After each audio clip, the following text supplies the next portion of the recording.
Hey, it's Natalie with the Think Yourself Academy. We are in part 2 of how to deal with the coworker that drives you nuts. Last time we talked about why it's important.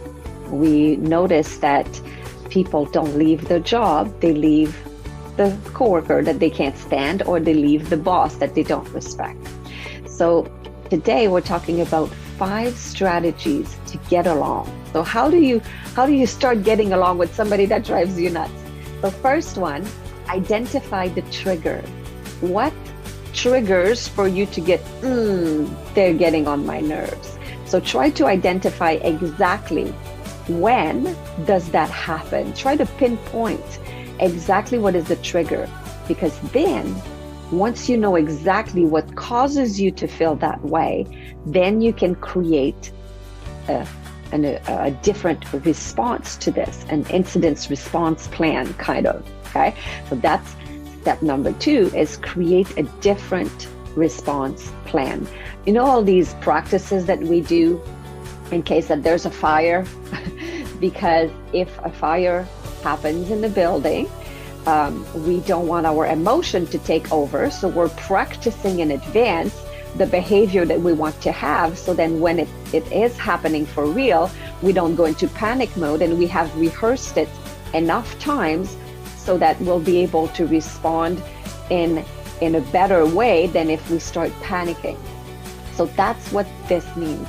Creating a different response is, once you've identified your target, step number 1. Second part is create your own binder as to what it is that I want to do. How do I want to respond instead? So moving forward with the next strategy is, how do we do that? What are you going to put in your binder and your emergency response plan? Is you're going to look at what are the advantages. So instead of always going towards the disadvantages, you're going to change direction and go towards the advantages. First, the advantages for you. So what's in it? What's in it for you, really? And you are at your job because maybe you love what you do. Maybe you're really good at it. And potentially you have a paycheck and you like that. So what it is that makes you want to keep that job, and once you make an effort to get along with this person. So look at the advantages for you. And the second part of the advantages is, what is one thing that this person has? And you can be, okay, I don't like them, but I guess, they're really good at what they do. I guess they're, pretty reliable. Or, you know what? I've learned a lot from them, actually. And maybe you will dig potentially for a bit, but you will find one thing. And then just focus on that one thing that this person has that is an actual benefit in your life. Think about one thing, and maybe you will witness that they're very nice with their children, or maybe try to get to know them, ask them some questions, find something that you may have in common, one thing that will allow for a better relationship. So let's recap. You identify the trigger. You create your incident response plan. What do you put in that response plan? The advantages that you have, and you say, okay, I love my job. I want to stay here. I need to get along with this person, and this is one thing that this person has. Then you will become waterproof.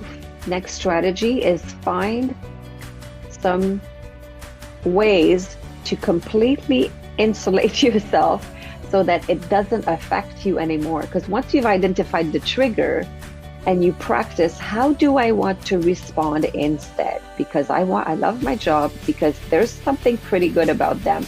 So now, how do I want to respond? Instead of getting into my own emotion and start panicking, how would I like to be calm, to not let this affect me? Even if some people are quite nasty sometimes. I've read this quote that I think is pretty fitting in this context. In order to insult me, I must first value your opinion. Nice try, though. So you cannot be insulted or get mad if you don't value their opinion. So yes, you can find something that's good about them, but if there's some gossip going on, or if they're doing something wrong, you don't have to value that opinion, and nothing can get to you if you don't pay attention. And then the last strategy is make up the story that you need to make up to make this work for you. I had a client that we had tried everything, and she just was not able to get along. And here's what worked. We pretended that this coworker of hers that she couldn't stand, she was pretending in her head that this coworker was special needs, and that they had, and she came up with, I'll just pretend that they have Down syndrome or something, or they are a little slow, and that's why they are the way they are. And I would never be mad at somebody that has special needs for being slow or making mistakes. So in her head, she started perceiving this person as if there was somebody with special needs around them, and it completely reframed the way that they would interact with that person. So my client started to become a lot more patient, and therefore the other person started to be nicer and less stressed, and started to make less mistakes. So make up the story that you need in your head, because at the end of the day, it's about you. It's about you waking up in the morning, looking forward to your day and loving what you do and accepting and getting along with people around you.